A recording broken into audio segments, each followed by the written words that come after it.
하나님의 말씀은 출애굽기 10장 15절부터 29절까지 말씀입니다. 출애굽기 10장 15절부터 29절까지 말씀입니다. 봉독하겠습니다.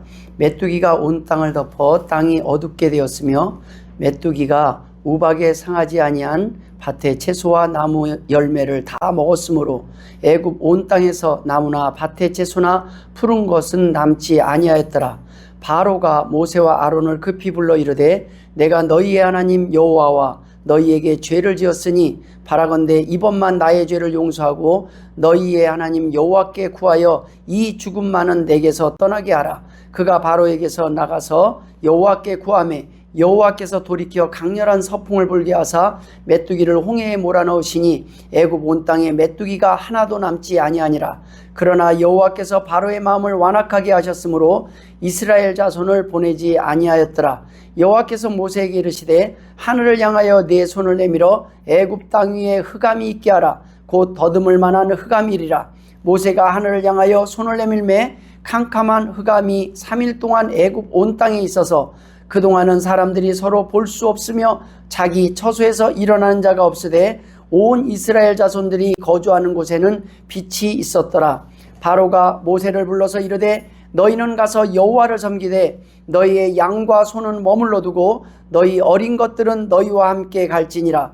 모세가 이르되 왕이라도 우리 하나님 여호와께 드릴 제사와 번제물을 우리에게 주어야 하겠고 우리의 가축도 우리와 함께 가고 한 마리도 남길 수 없으니 이는 우리가 그 중에서 가져다가 우리 하나님 여호와를 섬길 것이며 또 우리가 거기에 이르기까지는 어떤 것으로 여호와를 섬길는지 알지 못함이니이다 하나 여호와께서 바로의 마음을 완악하게 하셨으므로 그들 보내기를 기뻐하지 아니하고 바로가 모세에게 이르되 너는 나를 떠나가고 스스로 삼가 다시 내 얼굴을 보지 말라. 내가 내 얼굴을 보는 날에는 죽으리라. 모세가 이르되 당신이 말씀하신 대로 내가 다시는 당신의 얼굴을 보지 아니하리이다. 아멘. 할렐루야. 오늘 본문을 중심으로 출애굽기 10장의 말씀을 통해서 함께 은혜를 나누길 원합니다. 이것은 단순히 과거의 사건 기록이 아닙니다. 오늘 사는 우리의 각자 인생 속에서 벌어지는 하나님의 주권과 인간의 고집 사이에 치열한 영적 전쟁터라는 의미입니다. 하나님의 능력으로 단번에 하나님은 애굽의 바로왕을 죽이시고 이스라엘 백성들을 구하실 수 있는 분입니다. 그럼에도 불구하고 바로의 완악한 마음과 그 고집을 꺾지 않으시고 계속 기회를 주시기를 반복하고 계십니다. 모세 입장에서는 이것이 이해가 되지 않을 수가 있습니다. 그 이유를 오늘 본문 1절과 2절에서 말하고 계십니다. 바로 여호와 하나님을 알게 하시려는 후대를 위한 교육의 과정이라는 말씀입니다. 우리가 지금 하나님이 이스라엘 백성을 구하는 방법에 있어서 많은 사람이 필요로 하지 않아요. 하나님은 지금 몇 명, 모세와 아론이 두 사람만 딱 사용하고 있는 거예요. 그 중에 아론은 통역가고 실제 메인은 모세 한 사람이에요. 여러분, 이스라엘 400만 명을 구하는데 지금 많은 사람을 하나님이 쓰는 게 아니에요. 야, 모세, 너 내 말을 듣고 내 말을 순종해서 가서 전해라. 한 사람이면 충분합니다.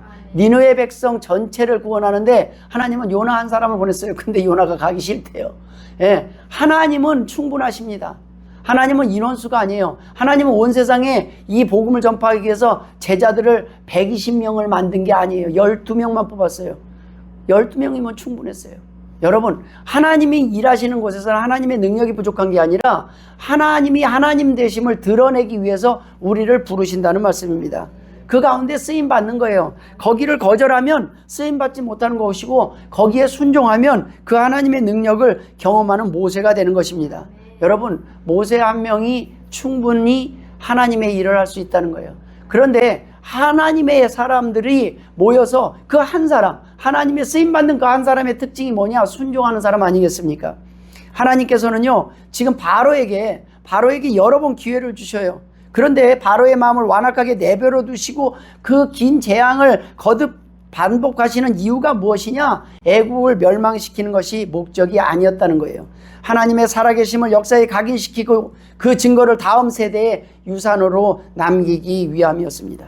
저는 오늘 본문을 통해서 세 가지 나눌 은혜가 있습니다. 그 첫 번째가 바로 믿음은 후대로 이어지는 가장 귀한 유산이라는 겁니다. 하나님의 목적이, 이 출애굽기를 기록한 목적이, 이 애국왕 바로를 세우고 또 모세를 보내갖고 이 10가지 재앙을 통해서 하나님이 우리에게 알기를 원하시는 것은 뭐냐면 하나님의 이름을 알게 하시는 거예요.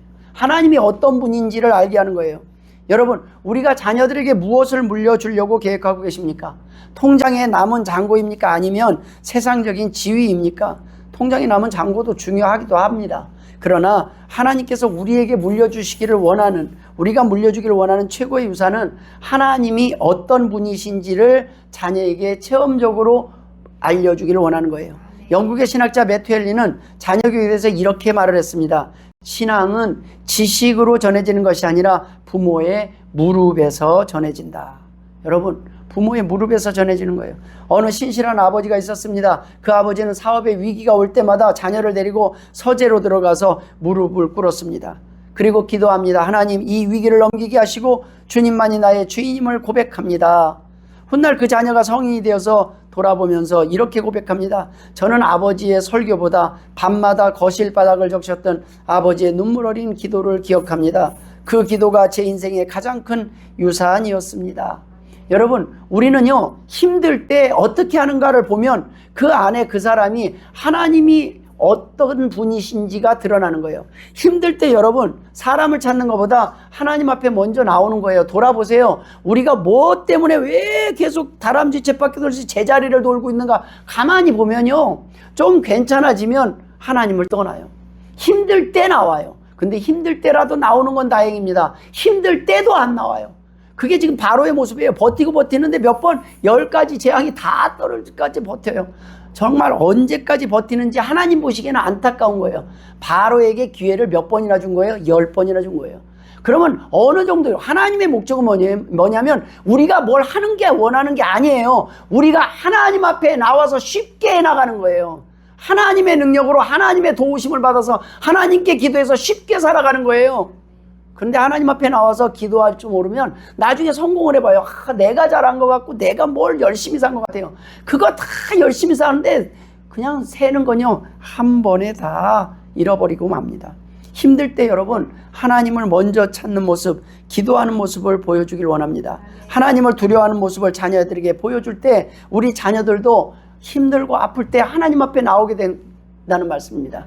언제쯤 하나님 앞에 나오게 기도하겠습니까? 미국에 가면요, 새벽 예배도 없어요. 새벽 기도도 없어요. 한국 교회만이 하는 서비스예요. 수요 예배도 없는 데가 많아요. 그러니까 예배 안 드리고도 다 잘 산다. 아니에요. 간절함은요, 찾게 돼 있어요. 간절함은요, 그제 누가 물어요. 목사님, 좋은 기도원 없습니까? 어디 기도원 한 군데 추천해 주세요. 교회가 없어서 그 말을 하겠어요? 이 사람은 지금 교회까지, 주일날까지, 새벽까지 그 새벽만 갖고 부족한 거예요. 하루 종일 하나님과 씨름하고 싶은 거예요. 여러분, 그때가 되기 전에 나와서 기도하고 준비하고 예배하는 것이 쉬운 것입니다. 하나님을 두려워하지 않고 예배하는 자리, 기도하는 자리를 쉽게 여기는 모습을 본 자녀들은 예배의 자리로 돌아오기가 힘들 수밖에 없습니다. 교회를 욕하고 목사를 욕하고 성도들을 욕하는 것이 자녀들의 건강한 믿음을 가지는데 결코 도움이 되지 않아요. 그런 얘기들을 하는 걸 보고 하다못해 목사 성도를 떠나서 누구의 허물을 자꾸 얘기하는 것이 자녀들이 그걸 듣고 별로 도움이 안 된다는 겁니다. 교회는 연약함이 없어서가 아니라 하나님 때문에 서로의 연약함을 채워주면서 강해지는 곳이 교회입니다. 그것이 진짜 교회예요.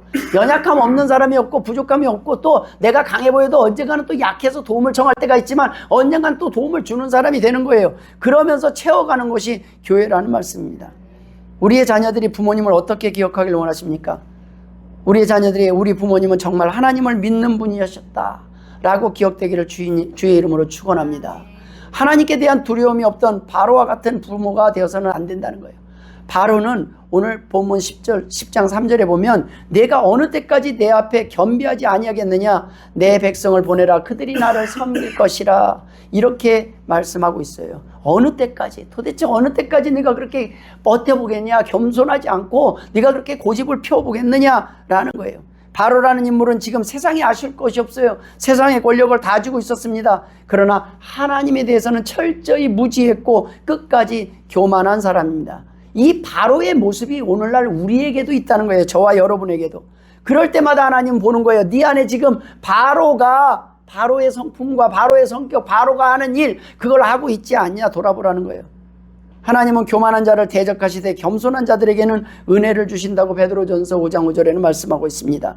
여러분, 우리가 하나님 앞에 겸손한다는 것은 무엇입니까? 바로의 모습을 안 하면 되는 거예요. 바로가 하는 것들, 그것들을 우리는 여전히 오늘날 우리가 하고 있어요. 참 모든 걸 잃어버려요. 한 번 재앙으로도 엄청난 손실이 왔어요. 또 버텨요. 여기 맞고 막 해서 손 잘리고 다리 잘리고 다 하는데 우리의 고집이 얼마나 센지 이게 다 잘려나갈 때까지도 버텨요. 그런데 하나님은요, 그럼에도 불구하고 우리가 마지막에 살아있을 동안에 하나님을 찾기를 원하시는 거예요. 네가 손다리 다 잘리더라도 어디를 안 가는 게 좋다고요? 지옥에 안 가는 게 좋다고요? 하나님은요, 마지막에 우리의 영혼을 어떻게든 구원하시려고 손, 팔, 다리 자른다. 우리 하나님은 다리를 자르는 무서운 하나님이다. 이게 아니에요. 손발 잘릴 때까지 버틴 게 우리라는 거예요. 우리는 모든 것이 다 잘릴 때까지 버텨봐요. 그렇게 대단한 존재가 아니라는 것을 하나님은 고백하는 거예요. 빨리 깨닫고 하나님 앞에 엎드릴 때 하나님이 일하십니다. 성 어거스틴에게 누군가에 물었습니다. 기독교의 첫 번째 원리가 무엇입니까? 그러니까 첫째도 겸손, 둘째도 겸손, 셋째도 겸손입니다 라고 말했습니다. 하나님 앞에 나오면요, 내가 대단합니다가 아니라 하나님, 나같이 부족한 사람도 하나님 쓰시겠습니까? 하나님, 나 같은 사람도 불러주시니 감사합니다. 하나님 앞에 와서 뭘 대단한 걸 얼마나 드렸습니까? 그저 와서 예배하고 하나님을 영화롭고 즐거워하는 거라고 그랬어요. 이게요, 속편한 거예요. 신앙생활이라는 건요, 속편한 거예요. 걱정, 근심, 염려는 하나님께 맡기고 하나님 앞에 와서 즐거워하며 찬양하며 박수치며 예배하는 거예요. 그거는요, 믿음이 있어야 가능해요. 왜요? 그 문제들을 하나님이 해결하여 주실 줄 믿는 믿음이 있어야 되는 거예요. 그 믿음이 없으면 어떻게, 지금 사업이 안 되고 어떻게 자녀가 아프고 힘든데 어떻게 웃을 수가 있어요? 그쵸? 현재를 보면 웃을 수 없지만 미래에 내가 하나님 앞에 나와서 예배하며 하나님 앞에 모든 것들을 맡기고 구했을 때에 그 믿음을 가진 자의 그 믿음을 볼 때는요, 그 믿음으로 보는 미래가 있는 거예요. 그래서 우리는 소망 가운데 회복하고 웃을 수 있다는 말씀입니다. 여러분, 우리가 바로에서 지금 이 바로가 본문에 나오는 역할이 뭐예요? 불신자와 교만한 자의 모델입니다. 바로처럼 살면 망합니다. 결국에 죽습니다. 오늘 본문 8절 11절에 보면은 바로가 모세와 협상을 시도합니다. 그리고 나서 모세는 사실 그래요. 너 가서 섬겨라 이제는. 근데 누구 데리고 갈 거냐? 남녀노소와 양과 소를 다 데리고 가겠습니다. 양과 소까지 다 데리고 가니까 안 된다. 장정만 가라. 우리 서로 타협을 하자. 이렇게 얘기를 해요. 여러분, 이것이 사단의 전략입니다.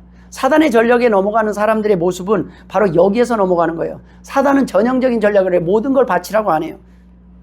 예수를 믿으세요. 교회 나가세요. 하지만 세상은 포기하지 마세요. 주일은 지키세요. 주일날 나가세요. 그러나 여러분의 마음의 주인은 여전히 여러분입니다. 모든 걸 다 드리지 마세요. 사단은 우리가 전부를 드리지 마세요. 그렇게 미친 걸 다 드리고 올인하지 마세요.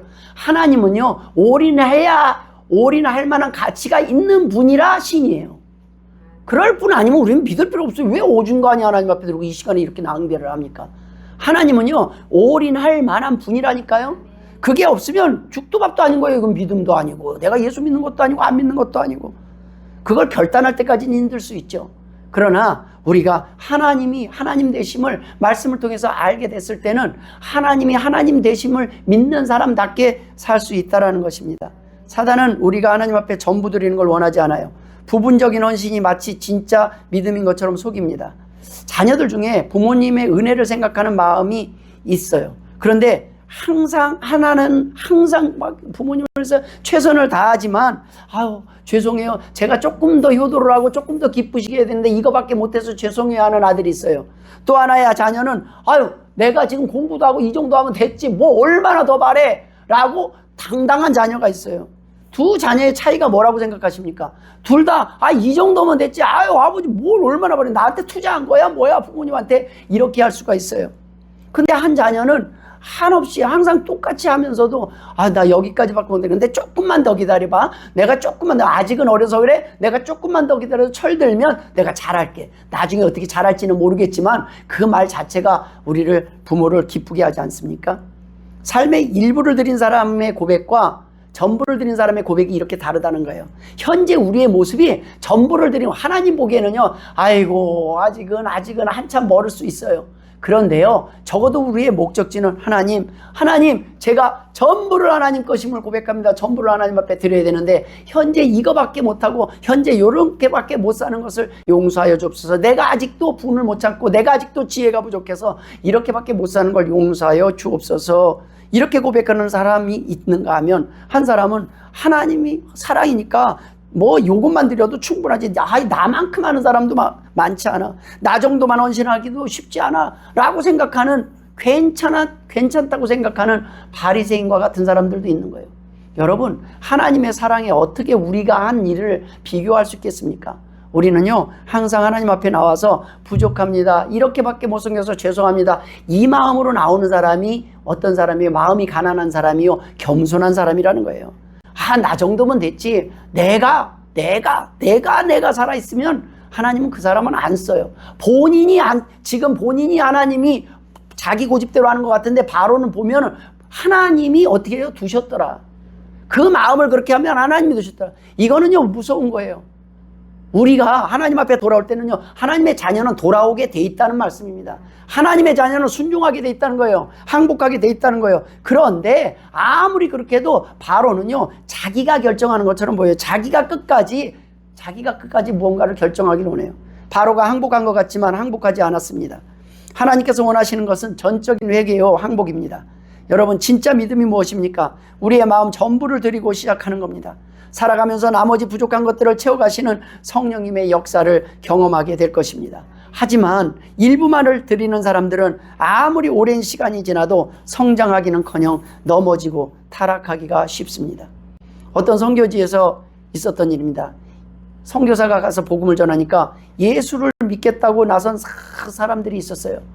그랬더니 그 부족장이 이렇게 말을 해요. 좋아, 그러면 예수 믿어도 좋아. 그런데 우리가 부족에서 하는 전통 제사는 참석해야 된다 하니까, 난 갑자기 예수를 믿는다고 그러니까 부족장이 반발할 수도 있는데 이 정도면 타협할 만하다 그러고 한 사람이 있었습니다. 그 사람들은 결국은요, 다시 우상 앞에 돌아왔다는 거예요.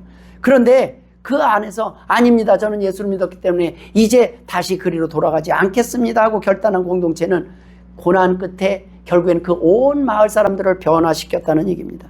여러분, 우리가 하나님 앞에 하는 것은 일부만 드리는 것이 아니라 우리의 전부는 보잘것없어요. 사실은 우리의 전부는 보잘것없는데, 그 보잘것없는 우리의 전부, 가난한 과부의 2렙돈과 그 보리떡 5개, 오병이의 기준은 물고기 2마리, 보리떡 5개, 그것만으로요, 하나님은요 5,000명을 배부르게 하기에 충분하게 사용하실 수 있다는 거예요.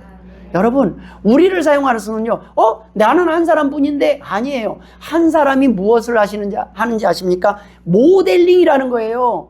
여러분, 저와 여러분은 세상에 나가서 모델이에요. 우리가 하는 어떤 하나의 행동을 보고 다른 사람이 복사해 가기 시작해요. 저 사람 교회 다니는 참 괜찮네? 그 괜찮은 하나의 모습을 복사해 가요. 근데 저 사람 교회 다니는 사람 맞아? 그 괜찮지 않은 모습이 또 악영향을 미쳐요. 여러분, 교회를 빠지면 빠지는 걸 배워나가겠죠? 저 사람은 왜 주일날만 되면 목숨을 걸고 교회를 가? 그러면 그걸 또 복사해 나가는 거예요. 그게 빛의 역할과 어둠의 역할을, 어둠을 번지는 사람이 있고 빛의 영향을 번지는 사람이 있다는 것입니다. 우리가 하나님 앞에 드려지는 것은 대단한 게 아닙니다. 아주 작은 거예요. 근데 하나님은요, 그 사람이 헌신한 그 이후에 하나님은 그의 삶을 통해서 그 사람만 행복하게 하는 것이 아니라 수많은 사람이 즐겁고 행복해진다는 말씀입니다. 두 번째 우리가 나누는 은혜는 재앙 속에 숨겨진 하나님의 사랑을 기억하라는 말씀입니다. 벌써 8번째 재앙이 닥쳤습니다. 8번째라는 거예요. 바로의 고집이 지금 8번째까지 이어지고 있는 거예요. 이 말씀은요, 하나님의 사랑과 오래 참으심이 지금 8번째까지 계속되고 있다는 거예요. 하나님이 벌써 그냥 우리 성질 같으면 8번이 아니라 5번이면 끝났어요.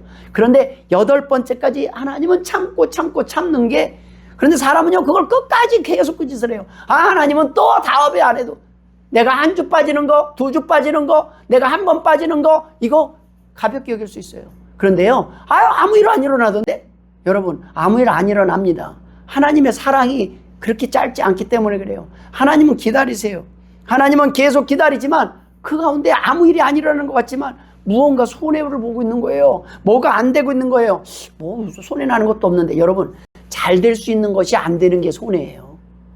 우리가 더 행복할 수 있는 시간에 서로 싸우고 있는 시간이 손해였던 거예요. 가만히 보세요. 진작 예수 믿고 진작 행복해서 진작 사랑할 걸. 그러면 내 사랑하는 시간, 그런 시간들이 즐거운 시간이 늘어나요. 아이고, 왜 우리가 그때 그냥 철없이 맨날 싸웠을까? 그런 생각이 들잖아요. 우리가요, 마이너스는요, 가만히 있는 것이 아닙니다. 가만히 있는 것은 그냥 마이너스예요. 플러스로 인생을 즐기지 못할 수 있었다는 거예요. 똑같이 어려운 일이 있고 똑같은 힘든 일이 있어도요, 우리는 그 안에 행복할 수 있었음을 돌아볼 수 있어야 된다는 말씀입니다. 여러분, 메뚜기 떼가 하늘을 뒤덮어서 태양빛을 가리고 땅의 모든 푸른 채소를 다 먹어치웁니다. 애굽인들은 공포에 질려 숨을 죽입니다. 하나님께서는요, 바로의 고집을 꺾기에 원래 한 번이면 충분하셨던 분입니다. 하나님의 능력이 약한 것이 아니라 바로의 고집이 센 만큼 하나님의 크신 사랑도 드러나는 거예요. 하나님은 지금까지 메뚜기 재앙까지 7번이나 참았어요. 그리고 나서 8번째 재앙을 또 준비하셨습니다. 메뚜기를 보내시는 거예요. 근데 이것 또한 필살기가 아니에요. 필살기가 뭡니까? 반드시 죽이는 기술이에요. 그런데 죽이기 위한 재앙이 아니라 돌이키기 위한 재앙이었기 때문에 아직은 손을 잘라도 오른팔을 남겨놓고 오른팔을 잘라도 발을 남겨놓고 계속 하나님은 남겨놓으셔요. 근데 그게 남겨놓으면은 살만해서 아직까지 버티는 것이 바로의 성품이었습니다.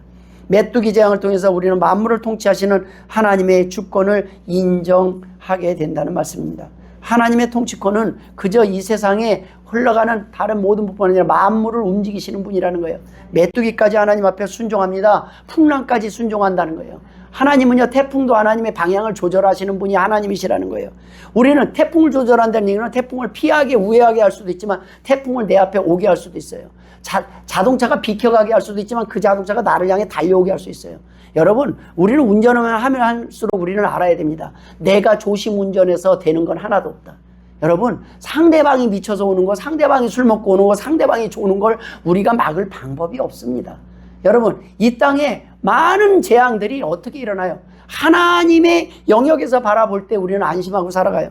그렇지 않으면 두려워서 못 살아요. 사람들은 그것을 운이 나쁘다고 하지만 성경의 오늘 본문은요, 운이라고 하지 않아요. 너희들이 선택한 삶의 결과라고 말씀하시는 거예요. 너희들이 심은 것들에 대한 결과라는 것입니다. 그 모든 것들에 있어서 우리가 하나님을 의지하고 하나님 앞에 복종하고 하나님 앞에 엎드릴 때 똑같이 겪는 재앙 가운데서도 우리는 빛을 발견할 수 있다는 말씀입니다. 농부들이 가뭄에 시달립니다. 비가 오지 않을 것이라고 다들 절망하고 있는데 한 농부는 그 가운데서도 매일 땅을 갈고 씨를 뿌려놨습니다. 사람들이 왜 헛수고를 하느냐 하자 그 사람은 이렇게 말합니다. 하나님이 비를 막상 보내주실 때 그때 씨가 뿌려져 있어야 되지 않겠냐는 거예요. 여러분, 하나님이 우리에게 복을 주려고 그럴 때 우리는 그릇을 준비해야 돼요. 믿음의 그릇을. 그러고 나서 그릇도 없이 맨날 달라고 하는 거예요. 마치 막 폭포 주니까 빗물을 받을 그릇이 하나도 없는 거예요, 여러분.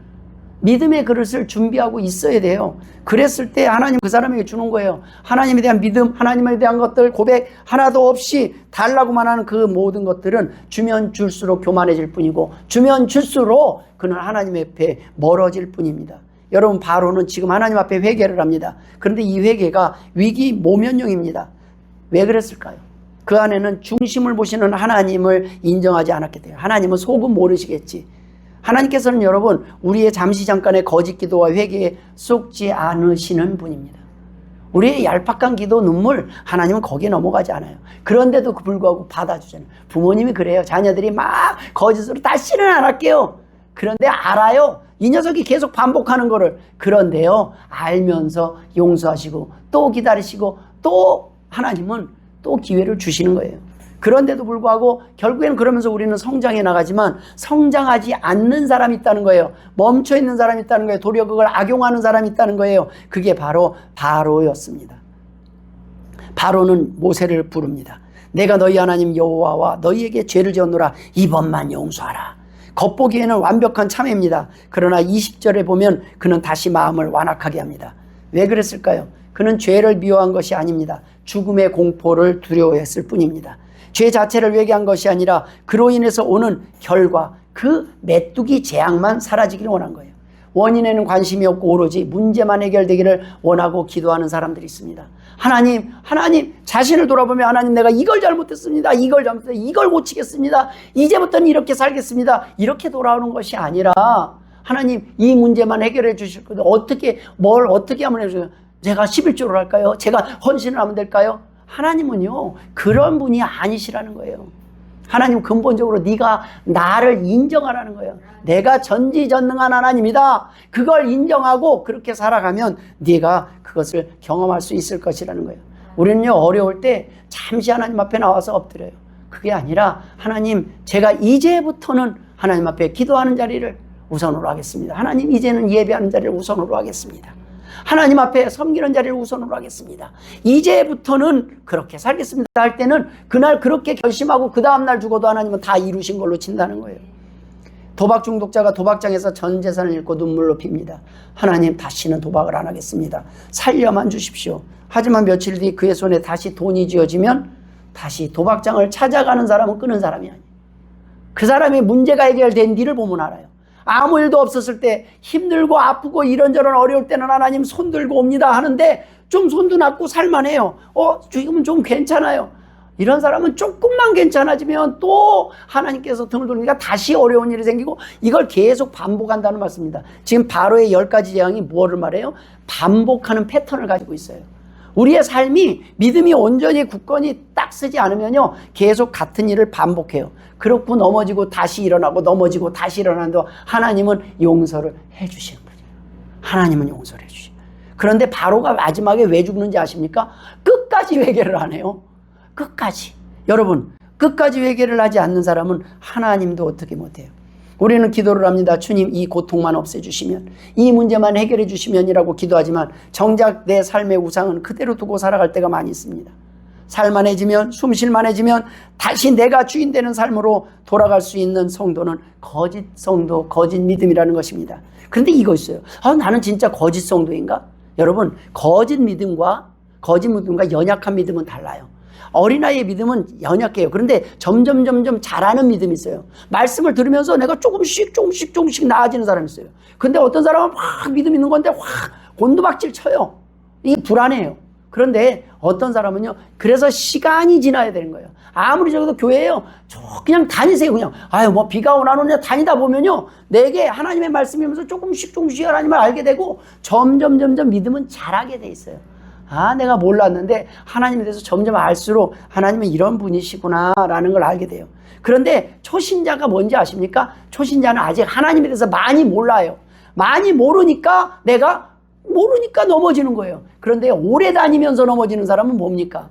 오래 다니면서 넘어진 사람은요, 내가 하나님의 말씀을 아는데 그걸 하나하나 적용하면서 조금씩이라도 한 발 나아가는 사람이 아니라 제자리에 있는 거예요. 이것도 무시하고 저것도, 지난주 말씀도 무시하고 그 전주 말씀도 무시하고 계속 은혜를 받았지만 그 은혜를 무시하고 하나도 적용시키지 못할 때 제자리에 있는 거예요. 근력이 생기지 않는 거예요. 오른손을 계속 쓰다 보면 오른손에 근력이 생기고, 망치질하다 보면 오른손에 근력이 생기고, 수영을 하면 양발에 근력이 생겨야 정상인데 안 쓰는 거예요. 한 손만 계속 쓰고 있는 거예요. 손가락만 까딱까딱 하고 있는 거예요. 하나님 앞에. 우리가 하나님 앞에 회개는요, 무언가를 움직이기 시작하는 것을 보게 되는 겁니다. 내가 뭔가 앞으로 잘 되겠나 그러면 내게 변화가 있어요. 큰 변화를 말하는 게 아니에요. 작은 변화가 시작되는 거예요. 손가락 까딱까딱 하기 시작한 사람이요, 우리가 교통사고로 누워있던 사람들이 깨는데 어느 날 드라마 보면 그러잖아요. 손가락 까딱까딱. 여기에 기적이 있는 거예요. 그전까지는 아무 반응 못하고 어느 날 까딱까딱. 여기서부터 희망이 있는 거예요. 소망이 있는 거예요. 여러분, 피가 통하고 다시 돈다는 건 안 하던 거, 멈췄던 거, 우리가 쉬었던 것이 다시 움직이기 시작하는 거예요. 그래서 성도들이 보면은 예전보다 조금씩 우리가 10걸음, 20걸음, 100걸음, 우리가 모세만큼 살려고 처음부터 하지 마세요. 저는 베드로처럼 저는 주를 위해서 목숨을 십자가로 지겠습니다. 큰 소리 치지 마세요. 그건 하나님이 기회를 주셨을 때 하는 거고, 우리는요, 언제 배반할지 몰라요. 언제 모른다고 할지 몰라요. 그렇지만 하나님은 기다리고 계셔요. 왜 그래요? 하나님 돌아오면 쓰는 거는요, 오래 걸리지 않기 때문입니다. 하나님이 우리에게 원하는 건요, 진정한 회개입니다. 고통 때문에 하나님을 찾는 것은 도피이지 회개가 아닙니다.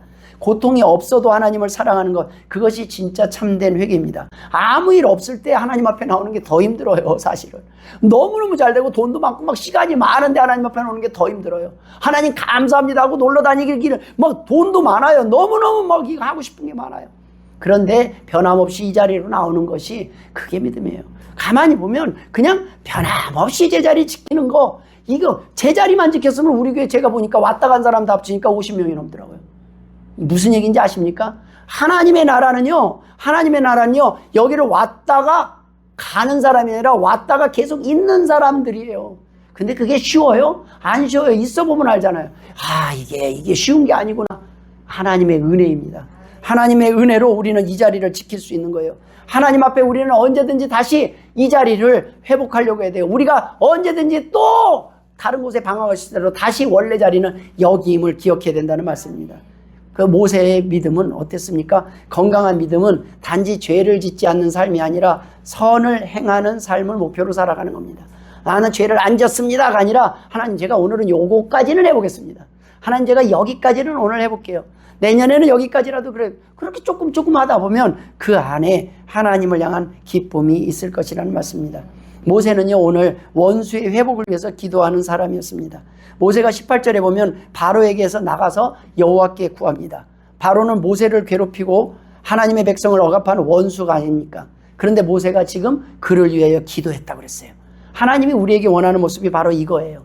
원수를 미워하는 것이 아니라 원수를 위해 기도하는 거예요. 성도들은 세상 사람들의 재앙을 박수치며 방관하는 자가 아니라 그들이 하나님께 돌아오도록 눈물로 기도하는 사명이 있기 때문입니다. 원수를 사랑하는 주님의 명령에 순종할 수 있을 때 우리의 믿음이 내가 그래도 좀 진짜인가 보다 라는 것을 확인할 수 있는 거예요. 이런 상황을 주시는 이유가 뭐냐면 내 믿음이 그 자리에 있기를 바라는 거예요.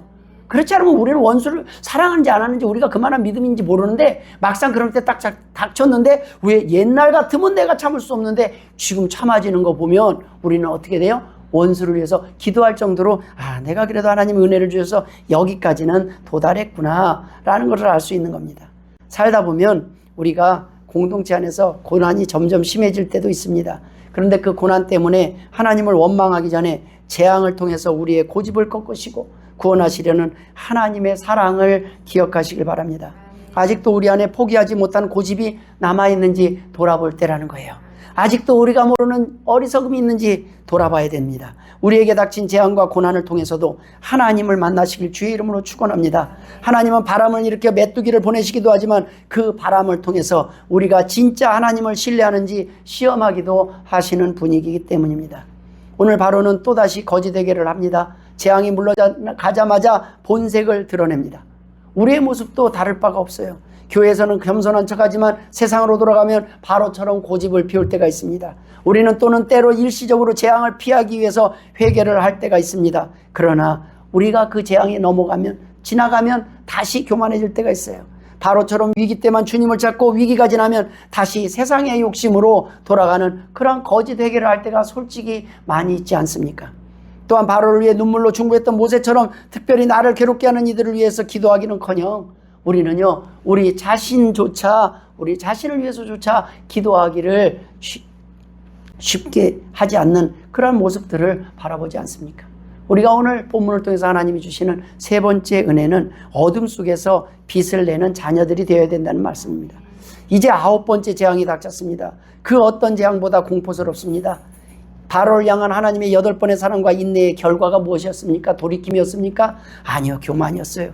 안타깝게도 불신자들은 하나님의 자녀와 다른 특징이 뭐냐면 바로와 같은 일을 반복해서 계속하다가 결국에는 마지막 재앙이 임할 때까지 안 돌아온다는 거예요. 하나님의 심판이 마지막 재앙이 죽음이었거든요. 점점 더 재앙의 횟수가 늘어나고 강도가 세지는데도 불구하고 깨닫지 못해요. 그 손해가 점점 커지는데도 돌이키지 못해요.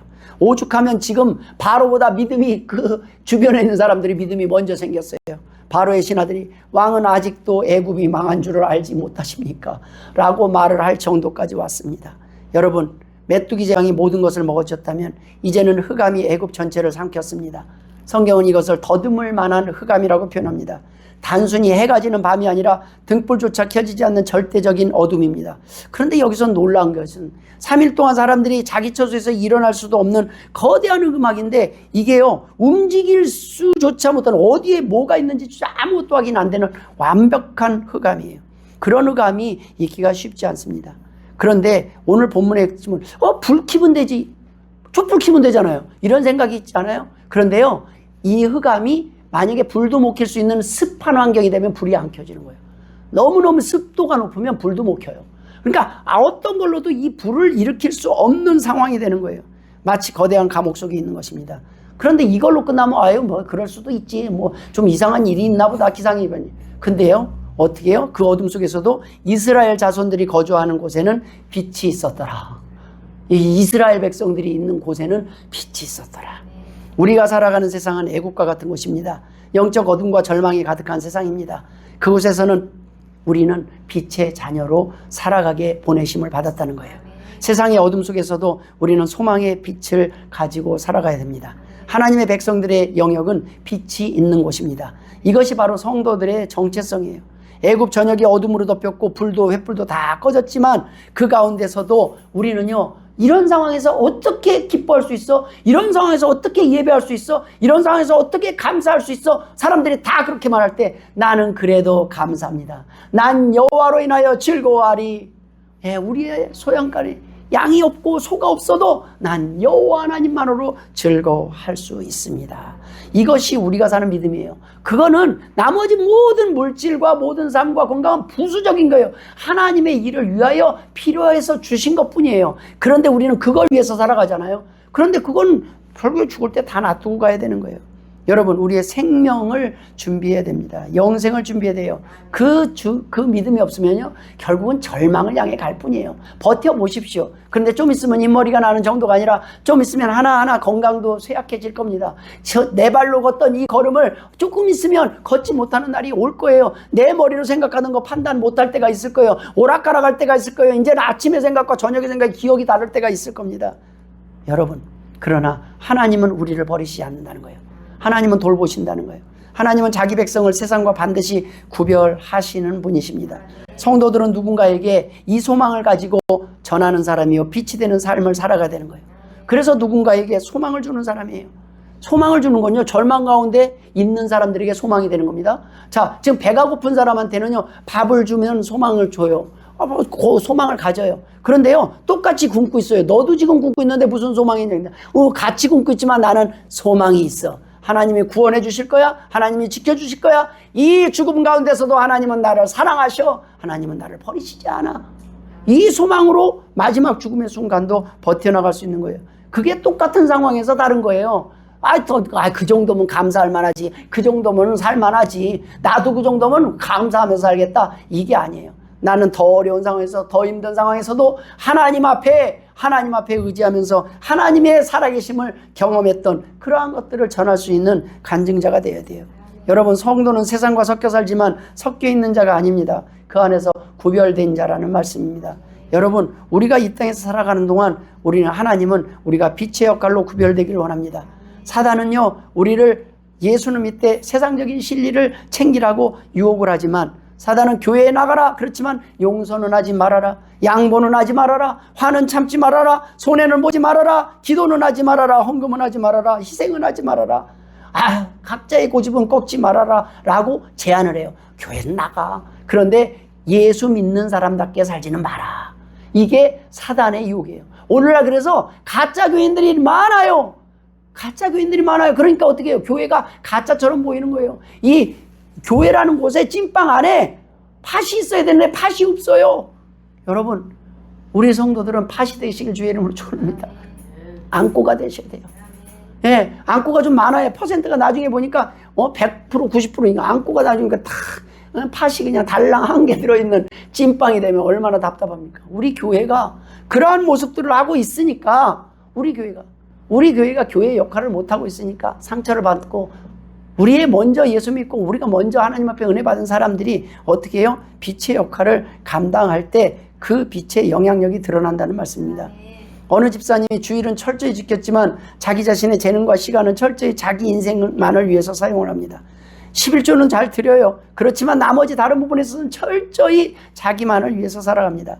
여러분, 하나님은요, 그게 아니라 네 모든 삶은 나를 위해서 살면 안 되겠냐고. 아이, 제가요, 똑같이 집에 가서 밥을 해요. 그런데요, 하나님을 위해서 밥을 할 때는요, 가족을 향한 그 밥이, 가족이 오늘 나를 속을 속였다 안 속였다, 내 자녀가 오늘 공부를 잘했다 못했다 상관없이 사랑하는 거예요.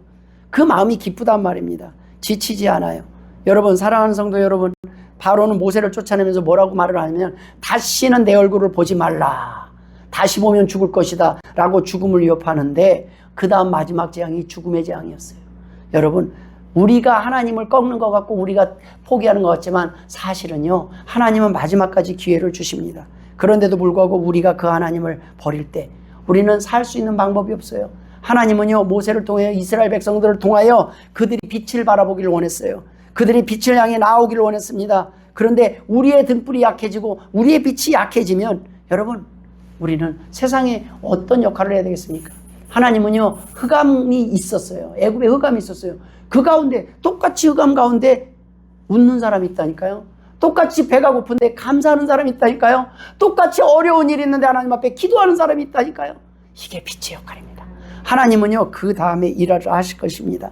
우리가 이제는 이 사단의 타협안에 속지 않으면서 하나님께 우리의 전부를 드리는 참된 예배자가 되기를 소망합니다. 이번 한 주간뿐만 아니라 남은 세월 속에서도 우리는 가정에서, 세상에서 빛으로 당당하게 승리하시길 주의 이름으로 축원합니다. 기도하겠습니다. 하나님 아버지, 은혜를 감사드립니다. 빛으로 살기를 원합니다. 사용하여 주시옵소서. 하나님, 전부가 하나님 것임을 고백합니다.